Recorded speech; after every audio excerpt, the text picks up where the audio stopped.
2004च्या बद्दल मधी पवार साहेबांनी एक स्टेटमेंट केलं की 2004ला जर राष्ट्रवादी काँग्रेस पक्षाचा मुख्यमंत्री केला असता तर पक्ष फुटला असता. दादांत खोटं आहे, दादांत खोटं. मी त्यावेळेस होतो, त्याच्यामध्ये आम्ही सगळेच जण होतो.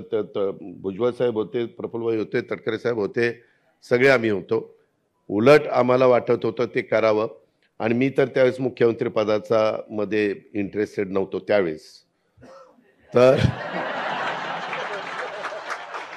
जमलेल्या बंधू भगिनींनो, माझ्या तरुण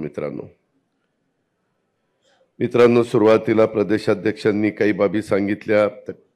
भुजबळ साहेबांनी, प्रफुल्लभाईंनी त्यांनी पण आपल्याला मार्गदर्शन केलं. धीरजनी कशा कारणाकरता तो फार खोलात शिरला नाही, हरकत नाही. परंतु ज्यावेळेस मी धीरजशी स्वतः बोललो, स्वतः प्रफुल्लभाई बोलले, स्वतः सुनील तटकरेजी बोलले, इतर पण अनेक सहकारी मला सतत फोन होत होते. 15-1 दिवसात दादा आम्हाला धीरजला घेऊन तुमच्याशी बोलायचं आहे. आणि तशा पद्धतीने, कारण आज अनेक ठिकाणी संघटनेची जबाबदारी धीरज शर्मांच्यावर आपल्या राष्ट्रवादी काँग्रेस पक्षाने आपण एकत्र सगळे काम करत असताना दिलेली होती. ते वर्किंग कमिटीचे मेंबर होते, नॅशनल स्पोक्समन होते, तसंच इंडिया यूथ फ्रंटचे कन्व्हेनर होते, नॅशनल प्रेसिडेंट नॅशनल यूथ काँग्रेसचे होते, को इन्चार्ज सेंट्रल ऑफिसचे नॅशनल काँग्रेस पार्टीचे होते आणि स्टार कंपनीवर महाराष्ट्र लोकसभा समिती हे जे पण ते त्या ठिकाणी पदाधिकारी होते. आणि त्यांच्याबरोबर असंख्य सहकारी आज त्यांच्याबरोबर आलेले आहेत. आपण सगळ्यांनी ते पाहिलं. त्यांना प्रत्येकाला आपली आपली 2-2 मिनिटं बोलायचं होतं, परंतु वेळेअभावी ते त्यांचे विचार त्या ठिकाणी मांडू शकले नाही. परंतु मित्रांनो, आपण सगळेच जण म्हणजे भुजबळ साहेब तर जे साक्षीदार आहेत, प्रफुल्लभाई साक्षीदार आहेत, सुनील तटकरेजी साक्षीदार आहेत. 10 जून 1999ला शिवाजी पार्कला ज्यावेळेस पवार साहेबांनी, संगमाजींनी, तारिक अनवरजींनी आणि असंख्य मान्यवरांनी, मग त्याच्यामध्ये भुजबळ साहेब होते, पिचड साहेब होते, प्रफुल्ल पटेलजी होते, पदमसिंह पाटील होते, विजयदादा होते, मोहिते पाटील, मधुकर पिचड होते, हे सगळेजण सिनियर नेते. आम्ही त्याच्यामध्ये त्यावेळेस ज्युनियर होतो, परंतु हे सगळे सिनियर नेत्यांच्या साक्षीनं स्वाभिमानातनं आपण राष्ट्रवादी काँग्रेस पक्षाचा स्थापना केली, परकीय मुद्दा काढून केली. आणि त्याच्यानंतर सातत्याने बदल कसे होत होते. 4 महिन्यातच ज्या मुद्दा समोर ठेवून आपण पक्ष काढला, तोच मुद्दा बाजूला केला आणि लगेचच जूनला पक्ष काढला. जुलै, ऑगस्ट, सप्टेंबर, ऑक्टोबर 4 महिन्यात तर आपण तिथं आघाडीमध्ये गेलो आणि काँग्रेसच्या बरोबर सरकार स्थापन केलं. हा सगळा इतिहास तुम्हाला सगळ्यांना माहिती आहे, त्या खोलामध्ये मला फार जायचं नाही. परंतु नंतरच्या काळामध्ये अनेकांनी संघटनेची जबाबदारी चालवत असताना जे सन्माननीय पदाधिकारी असतात त्यांचा मान सन्मान, धीरजने त्याचा उल्लेख केला आपल्या भाषणामध्ये.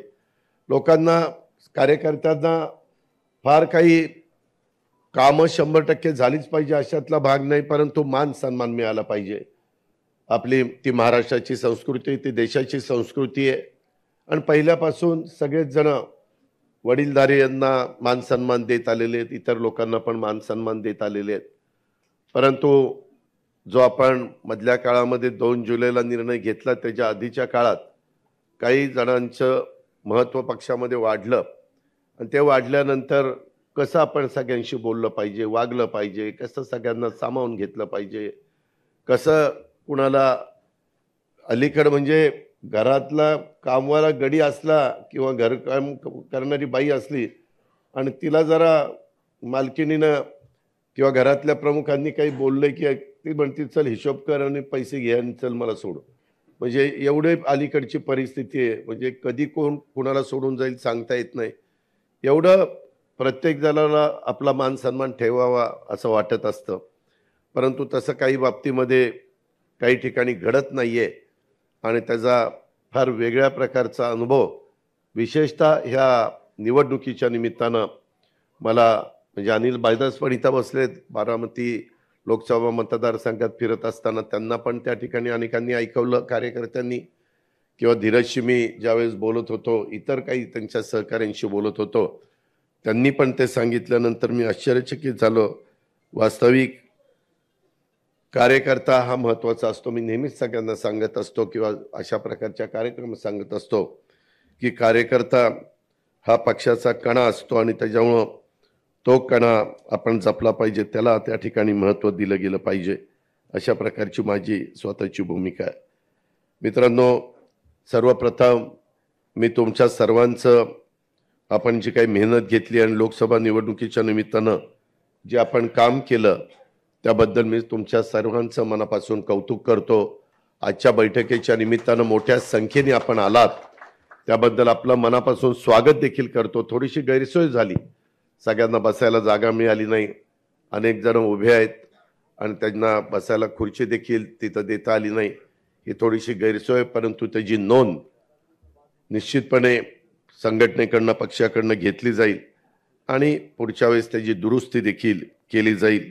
हे सुरुवातीलाच मी आपल्या सगळ्यांच्या लक्षामध्ये आणून देतो. मित्रांनो, निवडणूक ही राजकीय पक्षासाठी फक्त सत्ता मिळवण्याचं साधन आहे असं मी पण मानत नाही आणि आपल्यातले बरेच जण पण मानत नाही. निवडणूक हे आपण सर्वांनी 5 वर्षात लोकांच्या मध्ये जे काम केलेलं असतं त्याचं मूल्यमापन लोक त्या ठिकाणी करतात आणि आपल्याला कौल देतात. लोक देतील तो कौल मान्य करून आपण पुढे जायचं, हे ध्यानात घेऊन आपण आजपर्यंत वाटचाल करत आलेलो आहे. कधी विजयाचा उन्माद देखील होऊन द्यायचा नाही आणि पराभवानी खचून पण जायचं नाही. अशा प्रकारची भूमिका सर्वांनीच कुठल्याही राजकीय पक्षामध्ये असताना प्रत्येकाने घेतली पाहिजे. निवडणूक हा राजकीय कार्यकर्त्याचा तसं बघितलं तर श्वास आहे. कार्यकर्ता लोकांमध्ये असतो, तो लोकांची आणि पक्षाची सातत्याने कामं करत असतो आणि त्यामुळे निवडणुकीत त्यानं लोकांची कामं किती केली आणि त्यानं किती केलेल्या कामांवर हक्कांनी तो किती मतं पक्षाच्यासाठी आणि आपल्यासाठी आणू शकतो याची परीक्षा असते. आपण नवीन राजकीय भूमिका घेतल्यानंतर ही आपल्या सर्वांची पहिलीच निवडणूक होती, ही आपण सगळ्यांनी अनुभवली. जरूर थोडासा उल्लेख प्रफुल्लभाईंनी केला. 48 जागा आपल्या महाराष्ट्रापुरतं बोलायचं झालं तर आहेत. बाहेर पण आपण एक जागा त्या ठिकाणी लढलो नाही अशातला भाग नाही, परंतु त्या 41 जागा मागच्या वेळेस ह्या भाजप शिवसेनेच्या आलेल्या होत्या आणि फक्त 7 जागा आपल्या विरोधकांच्या आलेल्या होत्या आणि त्याच्यामुळं 7 जागेंच्या पेक्षा जास्त तिथं चर्चा करायला संधी नव्हती. तरी देखील काही बाबतीमध्ये कसं आपल्याला जास्तीत जास्त जागा मिळवता येईल हा प्रयत्न झाला आणि त्याचा उल्लेख सातारची जागा जरी सोडली तर तिथं राज्यसभेची जागा घेतलेली आहे. आणि मी आधीच सगळ्या कार्यकर्त्यांना सांगतो, सगळ्या नेते मंडळींच्या साक्षीनं सांगतो की त्याच्यामध्ये सातारची जागा जी घेतलेली आहे राज्यसभेची ती सातारा जिल्ह्यालाच दिली जाणार आहे. ही गोष्ट देखील आपण लक्षामध्ये घ्या. नाहीतर मग पुन्हा बाकीचे इतर जिल्ह्यातले मग आले ना जागा तर द्या ना, ते आम्हाला द्यायला काय हरकत आहे. तसं काही होऊन देऊ नका. हे पहिलं प्रफुल्लभाई तुम्हालाही आठवत असेल ते ठरलेलं आहे आणि सुनीलजी तुम्हालाही माहिती आहे. आपण इतर पण मान्यवरांच्या कानावर ही गोष्ट त्या ठिकाणी घातलेली आहे. त्या प्रकारे तिथं कार्यकर्त्याला मदत केली जाईल आणि सातारा तसा आपल्या पक्षाचा एक बालेकिल्ला म्हणून ओळखला जातो, म्हणून त्याचा उल्लेख मी आवर्जून आपल्या सगळ्यांच्या समोर केला. वेगवेगळ्या प्रकारचे प्रश्न आहेत. भुजबळ साहेबांनी त्याचा उल्लेख केला की आपण साधारण 54 निवडून आलेलो होतो. उद्याच्याला 288 जागांचा ज्यावेळेस निर्णय घेतला जाईल त्यावेळेस काय होईल त्याच्याबद्दल काळजी वाटणं साहजिक आहे. मी नाही असं म्हणत नाही, परंतु तसं काही समजण्याचं कारण नाही. त्याच्यामध्ये व्यवस्थितपणे पक्षाच्या कार्यकर्त्यांचा, पक्षामध्ये काम करणाऱ्या सगळ्या माझ्या जीवाभावाच्या सहकाऱ्यांचा मान सन्मान ठेवला जाईल. त्या जिल्ह्यामध्ये साधारण काही ना काही राष्ट्रवादी काँग्रेस पक्षाला जागा मिळेलच अशा प्रकारची आखणी करूनच आणि थोडंसं सुरुवातीपासूनच ह्याच्यामध्ये लक्ष घालून, कारण नंतर काही वेळेस इतका शेवट आता नाशिकच्याच जागेच्या संदर्भात तुम्हाला आठवत असेल तिथं खाली बहुतेक आमदार आपल्या विचाराचे होते, म्हणजे भाजपाने आपल्या विचाराचे, आणि तिथली जागा तिथं देत असताना थोडा विलंब लागला आणि त्याच्याबद्दल अनेकदा माणिकरावांनी असेल, सरोजने असेल, बाकीच्या आमच्या हिरामणने असेल किंवा इतर माझ्या सहकाऱ्यांनी पण तिथल्या बोलून दाखवलं की ह्याच्याबद्दल असं करून चालणार नाही आणि मग समोरचे लोक कामाला लागतात, प्रचाराला लागतात आणि त्याचा फटका हा निश्चितपणे आपल्या सगळ्यांना म्हणजे महायुतीला बसतो. अशा प्रकारचा सुतोवाच त्या ठिकाणी झाला आणि ही गोष्ट मी नाकारू शकत नाही. मगाशी मी धीरज आणि ह्या सगळ्यांशी बोलत होतो. प्रफुल्लबाईंनी पण त्याचा उल्लेख केला. आपल्याला उद्याच्या 10 जूनला 25वां वर्ष आपण साजरं करतोय, म्हणजे 1099 ते 2024. तर त्यामध्ये 25 वर्ष पूर्ण होत आहेत आपल्याला आणि 26वा वर्धापन दिन, पहिला वर्धापन दिन जर 10 जून 1999चा आपण धरला तर, आणि त्याच्यातून पुन्हा राष्ट्रीय पक्ष म्हणून आपल्याला मान्यता मिळवायची आणि तशा प्रकारचा प्रयत्न हा सगळ्यांचा चाललेला आहे. आजच्या ह्या पक्षप्रवेशाच्या मुळे धीरज आणि बाकीच्या सगळ्या प्रदेशाध्यक्षांनी युवकच्या आणि इव्हन फादरच्या पण अध्यक्षांनी ज्यांनी प्रवेश केलेला आहे त्याच्यातनं तिथं पक्षाची ताकद वाढवण्याच्या करता निश्चितपणे मदत झाल्याशिवाय राहणार नाही. त्यांचं सर्वांचं आपण स्वागत केलेलंच आहे आणि पुढचं अधिवेशन कुठं घ्यायचं ज्याचा उल्लेख सुनील तटकरे यांनी केला, मग ते षण्मुखानंदला घ्यायचं का तालकटोराला दिल्लीमध्ये घ्यायचं ते आम्ही त्या ठिकाणी ठरवू. 10 जूनलाच होईल असं सांगता येत नाही, कारण 10 जूनला जर काही वेगळं दिल्लीमध्ये त्या दिवशी घडलं तर 2 दिवस पुढं पण ते जाण्याची शक्यता नाकारता येत नाही. 2-3 दिवस ह्याची पण कृपा करून कार्यकर्त्यांनी नोंद घ्यावी. पण 10 जूनला आपला वर्धापन दिन आहे, तो मात्र वेगवेगळ्या भागामध्ये चांगल्या पद्धतीनं साजरा करण्याच्या बद्दलचा कार्यक्रम हा सगळ्या जिल्हाध्यक्षांना, कार्याध्यक्षांना, सगळ्या माझ्या सहकारी मित्रांना दिला जाईल.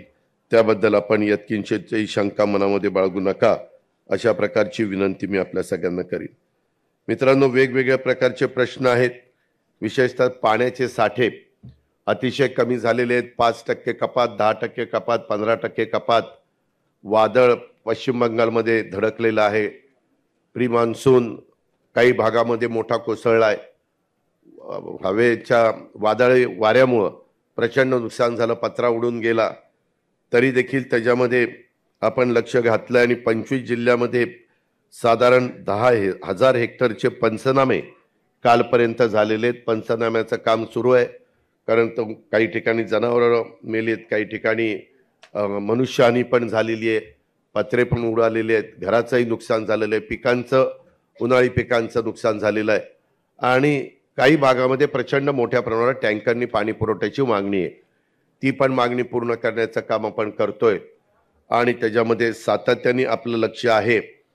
त्यामध्ये ज्या दिवशी आपल्या इकडचं मतदान झालं त्याच्यानंतर ताबडतोबच मंत्रालयामध्ये बसून आमचा सगळ्यांचा आढावा चाललेला आहे. स्वतः मुख्यमंत्री पण घेत आहेत. आज देखील राज्यातील मान्सून पूर्व तयारीच्या अनुषंगाने आढावा बैठक होती, पण तो आपली बैठक लागल्यामुळं आम्ही मुख्यमंत्र्यांना म्हणालो की उद्या 12 वाजता ती बैठक घ्या.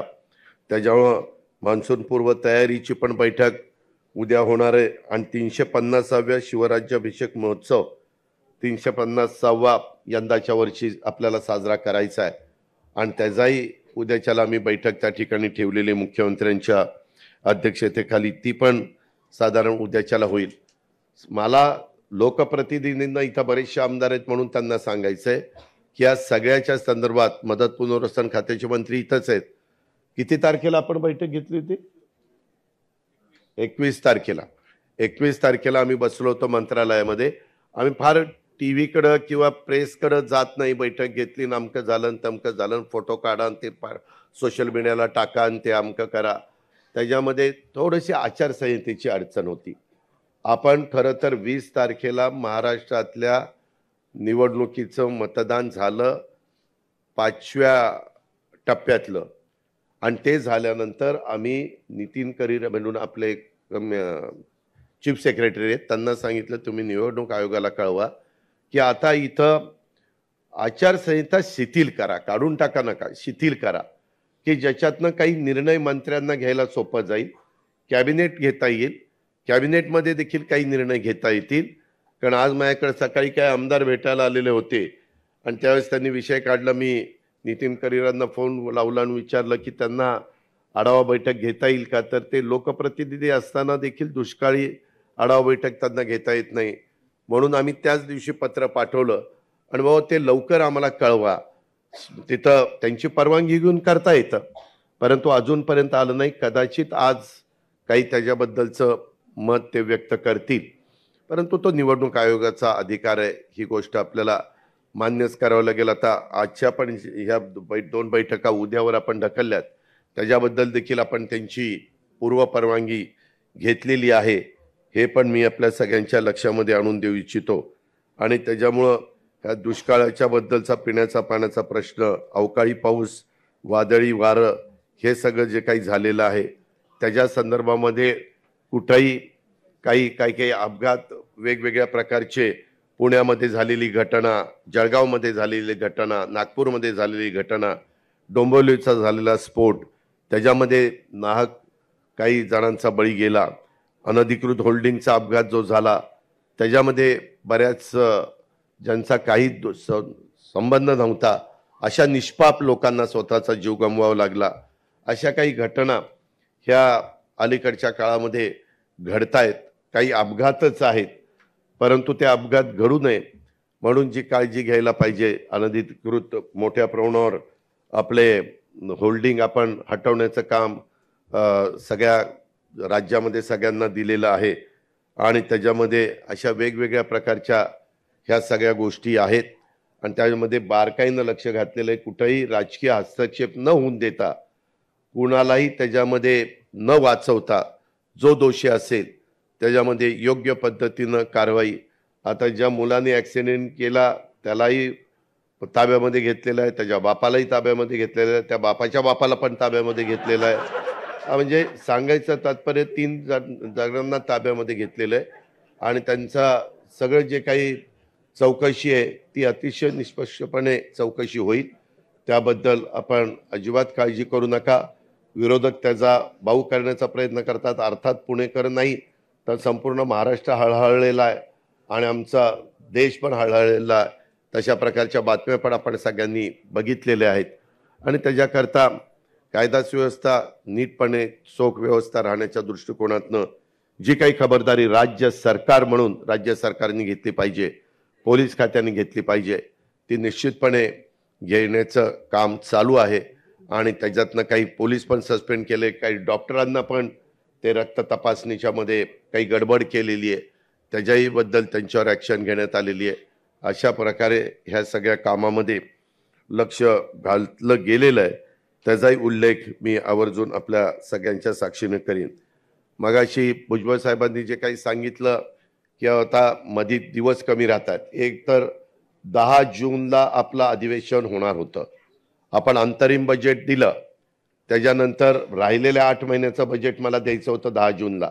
10 जूनला पहिल्यांदा पुरवणी मागण्या आल्या असत्या आणि नंतर मी बजेट मांडणार होतो, पण ते थोडंसं पुढं जाईल. कामकाज सल्लागार समितीची बैठक उद्याच्याला मी CM साहेबांना मध्ये एकदा सांगितलं, परंतु आज गडकरी साहेबांचा वाढदिवस आहे. मी त्यांच्या वाढदिवसाच्या निमित्तानं देखील आपल्या सर्वांच्या वतीनं त्यांना मनपूर्वक शुभेच्छा या ठिकाणी देतो. सकाळीच माझा फोन झालेला होता, पण त्या निमित्तानं उद्याच्याला आम्ही कामकाज सल्लागार समितीची बैठक कधी घ्यायची ते ठरवू आणि ते 10 जूनलाच ठेवायचं का 17 जूनला करायचं का अजून काही 23 जूनला करायचं ते ठरवलं जाईल आणि ते तुम्हाला सगळ्यांना पेपरमध्ये मीडियाच्या माध्यमातून पाहायला मिळेलच आणि त्याचा बाकीच्या पण तुम्हाला त्याच्या संदर्भातले व्हॉट्सअप केले जातील.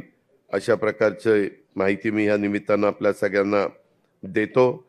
एकंदरीतच मगाशी बोलत असताना आणि हां, त्याच्यामुळं ते बजेट एकदा दिलं की त्या बजेटमधले मगाशी त्यांनी भुजबळ साहेबांनी मुंबई पदवीधर, मुंबई शिक्षक हे 2 मतदारसंघाची निवडणूक लागली आणि ती फार सिंधुदुर्ग, रायगड, रत्नागिरी, मुंबई, ठाणे, पालघर असा तो बरा मोठा मतदारसंघ आहे, बरोबर ना? नाही, ती एक झाली. नाशिकची दुसरी, नाशिक, जळगाव, नगर, नंदुरबार आणि धुळे ती दुसरी निवडणूक आहे. आणि त्याच्यामुळे या पुन्हा आचारसंहिता, तर भुजबळ साहेबांचं मत बरोबर आहे की फक्त शिक्षक तिथे वोटर असतात आणि काही ठिकाणी पदवीधर तिथं उठावर असतात पदवीधर मतदारसंघात. तर तशा पद्धतीनं ह्या सगळ्या सारख्या अशा निवडणुका लागल्या तर मग काहीच काम करता येणार नाही. तर त्याची परवानगी आपण घेऊ आणि त्याच्यात लोकप्रतिनिधींना पण त्यांच्या ह्या मधल्या काही काळामध्ये जी काही कामं करणं तातडीनं गरजेचं आहे त्या प्रकारे कामं केली जातील. मी पण साधारण 7 दिवसातले 4 दिवस मंत्रालयात बसणार आहे आणि 3 दिवस फिरतीवर राहणार आहे. आपल्याला आता विभागाचे पण मेळावे घ्यावे लागतील, आपल्याला आता जिल्ह्याचे पण मेळावे घ्यावे लागतील, आपल्याला सुरुवातीपासूनच कामाला लागावं लागेल. मागच्या वेळेस आमचं ठरलेलं होतं एक बघा वल्लभभाई पटेलचा स्टेडियम ना, ते वल्लभभाई पटेल स्टेडियमवर एक मेळावा झाला आणि त्याच्यानंतर जिल्ह्याचे पण मेळावे घ्यायला लावले महायुतीचे, ते पण झाले. पण आमचे नंतर विभागाचे मेळावे काही घेऊ असं करून ते हे झालं. मी उद्याच्याला त्यांना सांगेल की आपण एकत्र घेऊ, परंतु त्यांना जर त्याच्यातनं वेळ नाही मिळाला तर किमान राष्ट्रवादी काँग्रेस पक्षाचे तर आपण त्या ठिकाणी सुरूच करू. कारण काही ठिकाणी पाऊस असतो, कोकणात पाऊस सुरुवातीला येतो, काही ठिकाणी उशिरा येतो. तर त्याचं साधारण गणित बघून आपण ते मेळावे घेऊ, जेणेकरून आपल्याला आता विधानसभेच्या तयारीला तातडीनं लागणं नितांत गरजेचं आहे. ही गोष्ट देखील आपण सगळ्यांनी ध्यानामध्ये घेतली पाहिजे आणि त्याची नोंद पक्ष म्हणून पक्षाच्या स्तरावर आम्ही सगळ्यांनी घेतलेली आहे. ही पण बाब मी तुमच्या सगळ्यांच्या लक्षामध्ये आणून देऊ इच्छितो. वेगवेगळ्या बराचसा अनुभव निवडणुकीच्या निमित्तानं आला. मला बऱ्याचदा वाटायचं की देश पातळीवरची निवडणूक आहे का कुठली निवडणूक आहे, कुठलाही मुद्दा चालायचा रोज सकाळी 9:30-10ला तर भोंगा वाजतोच, तो तर काही हटतच नाही. मग ते काहीतरी भोंगा वाजला की त्याला कोणीतरी उत्तर द्यायचं आणि मीडिया पण त्याच बातम्या चालवतो. अशा पद्धतीनं म्हणजे देशाचं भवितव्य ठरवणारी निवडणूक, 140 कोटी जनतेचा कारभार 5 वर्षाच्या करता कोणाच्या हातामध्ये स्थिर राहू शकतो ही निवडणूक. आणि असं असताना मात्र कुठंतरी जातीपातीचा विचार केला जात होता. आता वास्तविक मायनॉरिटीच्या बद्दल एवढे चांगले निर्णय, मी पण अनेक वर्ष सरकारमध्ये आहे, मी पण काँग्रेसच्या बरोबर म्हणजे भुजबळ साहेब असतील आम्ही सगळ्यांनीच अनेकांनी काँग्रेसच्या बरोबर पण सरकार आम्ही चालवले, त्याच्यामध्ये उद्धव ठाकरे साहेबांच्या बरोबर पण सरकार चालवलं, त्याच्यामध्ये आत्ता आम्ही एकनाथराव शिंदे देवेंद्रजींच्या बरोबर पण सरकार त्या ठिकाणी चालवतोय. आणि या सगळ्या काळामध्ये जे आत्ता निर्णय झाले त्याच्यात सगळ्यात चांगले निर्णय ह्यावेळेस झालेले. तर मायनॉरिटीला चांगल्या प्रकारचा निधी आपण आमदारांच्या मार्फत दिलेला होता. मौलाना आझाद महामंडळाला 1000 कोटी रुपयाचं भाग भांडवल त्या ठिकाणी केलेलं होतं. त्याच्या संदर्भामध्ये आपण दफनभूमी, स्मशानभूमी, वक्फ बोर्ड ह्याच्या सगळ्याचे जे काही प्रश्न अडीअडचणी असतात, उर्दू शाळा, ह्या सगळ्याच्या बद्दल त्याच्यामध्ये जातीनं लक्ष घातलेलं होतं, जे कधीच पाठीमागे इतक्या मोठ्या प्रमाणावर घातलं गेलेलं नव्हतं. आणि वातावरण त्या ठिकाणी चांगलं होतं. मगाशी जे काही प्रफुल्लभाईंनी सांगितलं, थोडंसं उजरता उल्लेख भुजबळ साहेबांनी केला. मी पुन्हा राष्ट्रवादी काँग्रेस पक्षाच्या देशातनं आलेल्या मान्यवरांना पण आणि राज्याच्या कानाकोपऱ्यातनं आलेल्या माझ्या सहकाऱ्यांना पण सांगू इच्छितो, काही झालं तरी शाहू फुले आंबेडकरांची विचारधारा राष्ट्रवादी काँग्रेस पक्षाने सोडलेली नाही, पुढेही कधी राष्ट्रवादी काँग्रेस पक्ष सोडणार नाही. जे मगाशी प्रफुल्लभाईंनी सांगितलं, मी प्रफुल्लभाई त्यावेळेस तिथं होतो आणि त्यावेळेस समोर नरेंद्रभाई आणि अमितभाई बसलेले होते, लड्डाजी पण होते, ते 3 जण होते आणि आपण इकडे 2 जण बसलो होतो. त्यावेळेस मी त्यांना स्पष्ट ह्या भाषेमध्ये सांगितलं की आमची शाहू फुले आंबेडकरांची विचारधारा आहे. आम्हाला तुमचा विकासाचा कामाचा ज्याचा उल्लेख धीरजनी भाषणामध्ये केला, विकास पुरुष म्हणून आम्ही तुमच्याकडे बघून आम्ही तुमच्याबरोबर सरकारमध्ये आलेलो आहे. राज्याचा विकास झाला पाहिजे, देशाचा विकास झाला पाहिजे, जगामध्ये देश पातळी जगामध्ये भारताचा नावलौकिक हा सर्व दूरपर्यंत वाढला गेला पाहिजे. कुणी आपल्याकडे वाकड्या नजरेने बघता कामा नये. कालच पुन्हा इस्रायलवर हल्ला झालेला आपण बघितला असेल, काल का परवाच झाला. म्हणजे अशा प्रकारच्या घटना अचानक कधी काय घडतं, रशिया किंवा युक्रेनचं काय झालं हे पण आपण त्या ठिकाणी बघितलं. म्हणजे अशा घटना घडत असताना आपल्या आजूबाजूचे पण कुठं काही गडबड करणार नाही अशा प्रकारची परिस्थिती निर्माण करण्यात आली. परंतु मला आठवत आहे, आपल्यातल्या काही सहकारी मित्रांना आठवत असेल, आपण एकत्र काम करत असताना डॉक्टर बाबासाहेब आंबेडकरांचा पुतळा आहे मंत्रालयाच्या पलीकडं, तिथून आपण देश बचाव संविधान बचाव असा एक मोर्चा काढला होता. आणि मी त्यावेळेस फारुख अब्दुल्ला वगैरे सगळ्यांना आपण बोलवलं होतं आणि सगळ्यांनी चालत जाऊन शिवाजी महाराजांच्या गेटवे ऑफ इंडियाच्या पुतळ्यापाशी आपण गेलो आणि तिथं त्याचा समारोप तिथं केला. मी नंतर काहींना विचारलं, देश बचाव संविधान बचाव हे कसं काय आलं? म्हणले नाही, त्याच्यामध्ये कधी कधी नरेटिव्ह सेट करावा लागतो, नरेटिव्ह सेट करावा लागतो. कुणी काही म्हणलेलं नव्हतं संविधान बदलायचं काय, आणि तसंच हे आत्ता झालं. आम्ही सगळेजण बेंबीच्या देठापासून सांगत होतो, अरे संविधान बदललं जाणार नाही, संविधान दिन साजरा करण्यात आलेला आहे. बाबासाहेब आंबेडकरांना पाडण्याचं काम काँग्रेसवाल्यांनी केलं, काँग्रेसवाल्यांनी त्यांचा निवडणुकीमध्ये पराभव केला वगैरे वगैरे वगैरे. परंतु लोक त्या ठिकाणी ऐकण्याच्या मनस्थितीमध्ये नव्हते आणि सांगण्याचा रामदास आठवले पण प्रयत्न करत होते, आम्ही पण सगळे प्रयत्न करत होतो. ज्याचा उल्लेख माझ्या आधीच्या वक्त्यांनी केला, त्यांनी सांगितलेलं पण खरं आहे. आम्ही पण कांद्याच्या बद्दल विशेषतः माझ्या नाशिक, नंतर पुणे, नंतर अहमदनगर अशा काही जिल्ह्याशी संबंधित हा कांद्याचा विषय, तेव्हा पण मी मोदी साहेबांना सांगितलं की हे एक्सपोर्ट चालू करा. निवडणुका जाहीर झाल्या एक्सपोर्ट चालू झाला असता तरी देखील त्यांनी तर, मी त्या दिवशी नाशिकच्या सभेमध्ये मी सुनील तटकरे यांना, प्रफुल्लभाईंना सांगितलं की भुजबळ साहेबांना तिथं पक्षाच्या वतीने बोलायला संधी द्या. त्यांनी पत्र पण त्यांना दिलं. पण त्या एकेका गोष्टीचा उल्लेख काय होतं, 5 वर्ष किती काही काम केलं तर कधी फार लक्षात ठेवता असं नाही. आपल्या इथली शॉर्ट मेमरी जगात कुठं बघायला मिळणार नाही. अशी शॉर्ट मेमरी आपली भारतीयांची आहे, ही फॅक्ट आहे. त्याच्यावर त्या 3-4 महिन्यात काय चालते, 5-6 महिन्यात त्याच्यावरच इलेक्शनचा सगळा बाकीचं हे चालतं, म्हणजे काय होणार काय नाही होणार असं. आणि त्याबद्दल आपण सगळ्यांनी काळजी केली पाहिजे, घेतली पाहिजे. संघटना म्हणून निश्चितपणे आम्ही आमच्या स्तरावर त्या ठिकाणी काळजी घेऊच, याबद्दल तिळमात्र शंका मनामध्ये कोणी बाळगू नका. पण एकंदरीत मला आठवत आहे, आम्ही ज्यावेळेस एकत्रपणे आपण काम करायचो त्यावेळेस कधी कधी आम्हाला सांगितलं जायचं, जरा शिवसेनेवर टोकाची भूमिका घ्या, शिवसेनेला ठोका, शिवसेनेवर त्या, म्हणजे आपण एकत्र महाविकास आघाडीत असताना मी त्यांना विचारायचो काय, ते म्हणले शिवसेनेला ठोकल्यावर अल्पसंख्याकांना फार समाधान मिळतं, आनंद वाटतो. म्हणजे शिवसेनेला हे विरोध करतात आणि यावेळेस तर अल्पसंख्याक तर शिवसेनेबरोबरच जायला निघाला होता. म्हणजे काय कुठं कसं गणित बदलतं काय ते ब्रह्मदेव आला तरी सांगू शकणार नाही यावेळेस काय होणार आणि काय नाही. त्या माझ्या बीड, जालना आणि परभणी या जिल्ह्यात तर जातीवादावरच इलेक्शन गेलं, मराठे तर, म्हणजे काही काही गावामध्ये हेच सुरू झालं. अरे कुठं देश चाललाय, काय चाललंय, जग कुठं चाललंय, आपण कुठल्या अजून जातीपातीमध्ये कुठं अडकून बसतोय. ह्याही गोष्टी ज्यावेळेस आपण शाहू फुले आंबेडकरांची विचारधारा म्हणतो, या लोकांचा आदर्श डोळ्यासमोर ठेवून पुढे जायचं म्हणतो, मनुस्मृती वगैरे भुजबळ साहेबांनी सांगितलं, त्याच्यामध्ये कुठल्याही परिस्थितीत आपण सरकारमध्ये असेपर्यंत तरी तसं आपण कोणी होऊन देणार नाही, तुम्ही काळजीच करू नका. कारण माझं स्वतःचं दीपकशी पण बोलणं झालेलं आहे की सरकार, दीपक पण पूर्वाश्रमीचा राष्ट्रवादीचाच, आपणच त्याला आमदार केला आणि नंतरच्या काळात काही बदल झाला ती गोष्ट वेगळी.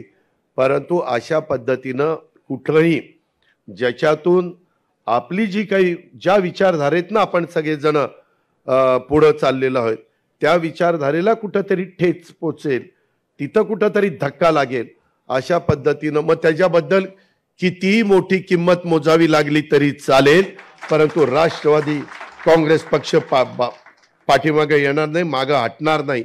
ही पण गोष्ट मी आपल्या सगळ्यांना अतिशय स्पष्टपणे सांगतो. नाहीतर पुन्हा काहीतरी कुणीतरी पुढ्या सोडायचं काम करतंय आणि नको ती चर्चा त्या ठिकाणी सुरू करतात. हे स्पष्ट सगळ्यांनी त्याच्याबद्दलची नोंद आपण सगळ्यांनी घ्यावी, अशा प्रकारची माझी आपल्याला सूचना आहे. आता हे पुण्याच्या संदर्भामध्ये वेगवेगळ्या गोष्टी चाललेल्या आहेत. खरं तर आर पाटीलच गृहमंत्री असताना डान्स बार बंदी वगैरे आपण कायदा केलेला होता आता ते डान्स बार बंदी असेल, पब बंदी असेल, ऑर्केस्ट्रा बार बंदी असेल, ह्याच्याबद्दल पण एकदा फेरविचार करून कशा पद्धतीनं नियम कायदे करायचे आणि त्याच्यातून कुठल्याही परिस्थितीमध्ये जे सज्ञान नाहीत अशा मुलांना ज्या गोष्टी नको त्या मिळतात आणि पालकांचंही लक्ष नसतं आणि मग त्याच्यात निष्पाप काही तरुण तरुणींना पण स्वतःचा जीव गमवावा लागतो, ते पण अजिबात होता कामा नये. म्हणून जी काही पावलं उचलावी लागतील ती पावलं उचलली जातील, याही बद्दलची नोंद आपण सगळ्यांनी ह्या बैठकीच्या निमित्तानं घ्यावी. दुसरा एक विषय मला तुम्हाला सांगायचा होता, मी त्याचा साक्षीदार आहे, ह्याच्यातले बरेच इथं बसलेले त्याचे साक्षीदार आहे. 2004च्या बद्दल मधी पवार साहेबांनी एक स्टेटमेंट केलं की 2004ला जर राष्ट्रवादी काँग्रेस पक्षाचा मुख्यमंत्री केला असता तर पक्ष फुटला असता. दादांत खोटं आहे, दादांत खोटं. मी त्यावेळेस होतो, त्याच्यामध्ये आम्ही सगळेच जण होतो, भुजबळ साहेब होते, प्रफुल्लभाई होते, तटकरे साहेब होते, सगळे आम्ही होतो. उलट आम्हाला वाटत होतं ते करावं आणि मी तर त्यावेळेस मुख्यमंत्री पदाचा मध्ये इंटरेस्टेड नव्हतो त्यावेळेस. तर त्यावेळेस मला वाटत होतं की भुजबळ साहेब त्या ठिकाणी होतील, कारण राष्ट्रवादी काँग्रेस पक्षाची स्थापना झाल्यानंतर खऱ्या अर्थाने महाराष्ट्राच्या कानाकोपऱ्यामध्ये राष्ट्रवादी पक्ष पोचवण्याचं काम कुणी जर केलं असेल तर ते भुजबळ साहेबांनी केलं. ही गोष्ट कुणी नाकारू शकत नाही. आम्ही सगळेजण बघत होतो, प्रचंड म्हणजे पहिले अध्यक्ष पण होते आणि त्यांनी कशा कशा पद्धतीनं त्यावेळेस बाळासाहेब ठाकरेंच्या हिंदू हृदय सम्राट सरसेनापती बाळासाहेब ठाकरेंच्या बद्दल बोलणं म्हणजे लोक म्हणायचे अरे बापरे आता ह्याचं काही खरं नाही. परंतु त्यांनी ते किणी प्रकरण आणि काय काय कोण टी काय काय काय मी आता ते काही काढत नाही, परंतु ते सगळं काढलेलं होतं आणि त्याच्यातनं एक वातावरण असं निर्माण झालं. पण एवढं वातावरण निर्माण होऊन देखील आपण 58लाच थांबलो आणि काँग्रेसचं प्रचाराला कुणी नव्हतं तरी ते 75ला गेले आणि तिथली आपली संधी त्या ठिकाणी गेली. पण 2004ला पुन्हा सगळ्यांनी चांगल्या पद्धतीनं कामं केली आणि ती संधी आली. परंतु आता आपले नेते म्हणजे वरिष्ठ नेते जे काही सांगतायत की बाबा असं असं आहे, तसं नाही. त्याच्यामध्ये खरं कारण असं आहे की 91ला काही नवे होते कुठं, पदमसिंह पाटील. तर मला आठवत आहे, प्रफुल्लभाई तुम्हालाही आठवत असेल, ज्यावेळेस 91ला पवार साहेबांना संरक्षण मंत्री म्हणून जाण्याची वेळ आली त्यावेळेस मॅक्झिमम आम्ही आमदार सेवा सदनला बसलो होतो. सेवा सदन हा सगळे आम्ही होतो. सेवा सदनला मेजॉरिटी तिथं एकत्र काँग्रेस होती आणि सगळ्यांनी पदमसिंह पाटलांचं नाव दिलं होतं. त्याच्यात सुधाकरराव नाईकांचं नाव कुठं चर्चेला नव्हतं. सुधाकरराव नाईक सिनियर नेते आहेत, त्यांच्याबद्दल आदर आहे, त्यांच्या हाताखाली आम्ही भुजबळ साहेबांनी काम केलं, त्याच्यातनं गैरसमज कोणी करू नका. पण तिथं जाताना पदमसिंहांना न करता पवार साहेब शेवटी अंतिम निर्णय घेणारे, साहेबांनी तो निर्णय घेतला आणि ते सरकार त्या ठिकाणी बदललं गेलं. आणि नंतर भुजबळ साहेब प्रफुल्ल आपले पदमसिंह, विजयदादा वगैरे त्या सगळ्या मंत्रिमंडळामध्ये राहिले. सांगायचं तात्पर्य तेव्हा तर पण त्यांचा विचार झालाच होता. ही कधीची गोष्ट 91 आणि नंतर कुठं आला 2004, म्हणजे हा मग 13, 14, 15 वर्षांनी संबंध आला. मग 14-15 वर्षांनी सगळे नौके होते, नौके म्हणायचं कारणच नव्हतं. पण आता काही पण सांगतात. मला बातमी कळलेली अशी आहे, माझी बातमी खरीच आहे, की त्यामध्ये नाईक साहेबांना मुख्यमंत्री केल्यानंतर नाईक साहेब 1 वर्ष देखील साहेबांचं त्यांनी ऐकलं नाही. 1 वर्षाच्या आतच नाईक साहेबांनी ते सावज टप्प्यामध्ये आलं की मी ते सावज टिपतो असं काय काय ते बोलले बघा. आणि 17 लोकांना आपल्याला भुजबळ साहेब काढून टाकलं. काय ते विजयदादांनी आपल्याला कळवलं की तुम्हाला 17 लोकांना मंत्रिमंडळातनं काढलं, तिथनं ते सगळी गडबड झाली. पण 2004ला कदाचित साहेबांनी प्रफुल्लभाईंनी असा विचार केला असेल की 91ला केल्यावर ह्यांनी वर्षातच नाही ऐकलं आपलं, आता जर कोणी केलं तर आपल्या दोघांना कायमचंही दिल्लीलाच पाठवतील, त्याच्यामुळे कदाचित मुख्यमंत्री पद घेतलं नसेल. हे आता सांगता येत नाही, काही ना काही त्याला कारण आहे. उगीच आता काहीतरी करतात. वास्तविक भुजबळ साहेबांच्या आणि मी आज पण राष्ट्रवादी काँग्रेस पक्षाच्या सगळ्या सहकाऱ्यांना सांगतो, 91ला 2004ला मुख्यमंत्री पद घेतलं असताना तिथपासून नंतर कायम राष्ट्रवादीकडेच मुख्यमंत्री पद राहिलं असतं, भले कुणीही झाले. भुजबळ साहेब झाले असते, तिथं काय आर आर पाटील झाले असते किंवा आणखीन कोणी झालं असतं. पण सतत, कारण मुख्यमंत्र्याच्या हातात एवढी पॉवर असती की आता आम्ही अनेक सरकारमध्ये कामं केलेले असल्यामुळे ते बघतो. परंतु हरकत नाही, आता तेच उघडण्यात बसण्यात अर्थ नाही. सांगायचं तात्पर्य, आपण पुन्हा जोमाने कामाला लागू. जास्तीत जास्त जागा घेण्याची जबाबदारी आम्ही सगळेजण जे चर्चा करतो. हा, ते विदर्भामध्ये एक विधान परिषद, विदर्भाचे एक बरोबर आहे, एक विधान परिषद घेतली आणि अजून एक खानदेशमध्ये एक घ्यायची. ते तटकरे साहेबांचं, आपलं आणि तुमचं आणि देवेंद्रजीचं बोलणं झालं. फक्त एकाशी बोलायचंय, त्याच्यावर ते दोन तरी त्या विधान परिषद आपण जास्त घेणार आहेत. सांगायचं तात्पर्य, जरी आपण कुठंतरी युतीमध्ये तडजोड करण्याच्या करता, काही म्हणतात ना, युद्धात जिंकले पण तहात हारले, असं फाला नाही. तसलं काय होणार नाही. युद्धात पण जिंकलं जाईल आणि तहात पण जिंकलं जाईल. तुम्ही काही काळजी करू नका. त्या पद्धतीनं आपण काम करू. आणि इतर जर मान्यवरांनी, खरं तर काही आज आम्हाला काही जिल्हाध्यक्षांच्या पण काही बाबी ऐकायच्या होत्या, परंतु वेळ बराच झालेला होता आणि धीरजनी पण सांगितलेलं होतं, धीरजची चर्चा झाली नाही. सगळे मान्यवर परराज्यातनं सगळे आलेले होते. थोडंसं घाईत हे सगळ्या गोष्टी झाल्या, परंतु एकदा तुम्हाला सगळ्यांना घेऊन बसणं गरजेचं होतं. बरेच जण आमदार अजून परदेशी पण गेलेले आहेत, काही अभ्यास दौऱ्यावर गेलेले आहेत, काही फॅमिलीला घेऊन गेलेले आहेत. अभ्यास दौरा कसा असतो ते नरहरी झिरवाळांना माहिती आहे. परदेशातला अभ्यास दौरा तर त्याच्यामध्ये हरकत नाही. पण काहींना वाटतं की काही जण म्हणजे जावं 4 दिवस कुठं फॅमिलीला घेऊन, आणि त्या पद्धतीनं काही जण येऊ शकलेले नाहीत. आणि काही बाबतीमध्ये आम्ही खरं तर 22लाच मीटिंग घेणार होतो, परंतु त्यावेळेस लगेच मीटिंग घेणं बरोबर नाही म्हणून ती आज 27ची तारीख आपण काढली. मला लोकप्रतिनिधींना पण सांगायचं, त्यांचे जे काही असणारे काही प्रश्न असतील, इतर काही गोष्टी असतील, ते याच्याबद्दल कुठल्याही अफवांच्यावर कुणीच कार्यकर्त्यांनी, अध्यक्षांनी, सहकाऱ्यांनी विश्वास ठेवू नका. आत्ता आम्ही जे काही सांगितलेलं आहे ते त्याच पद्धतीने आपल्याला सगळ्यांना पुढं जायचं आहे. त्याच्यामुळं कारण नसताना वेगवेगळ्या 4 तारखेच्या निकालाच्या बद्दल तर मगाशी प्रफुल्लभाईंनी थोडंसं विस्तृतपणे सांगितलेलं असल्यामुळे मी त्या खोलामध्ये जात नाही. इतर पण काही निवेदन दिलेली आहेत, काहींना अजून काही सेलचे पदाधिकारी म्हणून पाहिजे, आणखीन काही वेगवेगळ्या ठिकाणी पाहिजे, त्याच्याबद्दल पण आपण योग्य ती कारवाई करू. याबद्दलची पण नोंद आपण सगळ्यांनी ह्या निमित्तानं घ्यावी. आणि आज महायुती एक सरकार म्हणून कुठल्याही बाबतीमध्ये हे जे काही नैसर्गिक संकट आलेलं आहे त्याच्यावर मात करण्याच्या करता, त्याच्यातनं मार्ग काढण्याच्या करता कुठं कमी पडत नाही.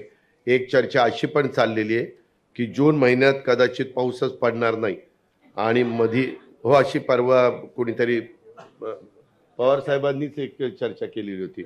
आणि ते धनंजय काहीतरी परदेशात गेलाय, धनंजयच्या मुलीचा एक पदवीदान समारंभ आहे, त्याच्याकरता गेला. वास्तविक आम्ही सगळेजण या शेतकऱ्यांच्या प्रश्नाच्या संदर्भात, कारण आम्ही पण शेतकरी आहोत, त्याच्यामुळे त्या संदर्भात पण आमचं सगळ्यांचं बारकाईनं लक्ष आहे.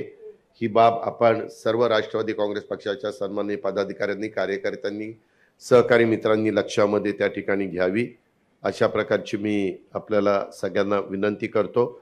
त्यामुळं कुणी काही जण अशा प्रकारची स्टेटमेंट करतात आणि मग आपल्या पक्षाच्या एखाद्या मंत्र्यावर किंवा ते हजर का नव्हते, काय नव्हते, ते मला विचारूनच गेले होते. त्याच्या मुलीचा कार्यक्रम होता, आणि पण आम्ही स्वतः त्याबद्दलच्या सगळ्या खरीप पूर्व आपण जो काही हे असतो त्याची पण तयारी, त्या बाबतीमध्ये खरीप हंगाम पूर्व तयारी, बी बियाणं, खतं, औषधं, ती पण व्यवस्थितपणे राज्यातली केलेली आहे. साधारण ज्या शेतकऱ्यांची कुठली मागणी कपाशीची असेल, मक्याच्या बियाण्याची असेल किंवा कुठल्याही बियाण्याची असेल, किंवा DAP, पोटॅश आणि युरिया, हे पण ह्यावेळेस जरा आम्ही लिक्विड युरियाला जास्त महत्त्व दिलं आहे. आपण पण शेतकरी जे असतील त्यांनी जरा लिक्विड युरियाकडे वळलेलं जास्त शेतीच्या दृष्टीनं फायद्याचं ठरेल. अशा या सगळ्या बाबींचा फार बारकाईनं विचार करून आपण पुढं चाललेलो आहोत. ह्याची पण नोंद आपण सगळ्या राष्ट्रवादी काँग्रेस पक्षाच्या कार्यकर्त्यांनी घ्यावी, अशा पद्धतीने माझी विनंती है।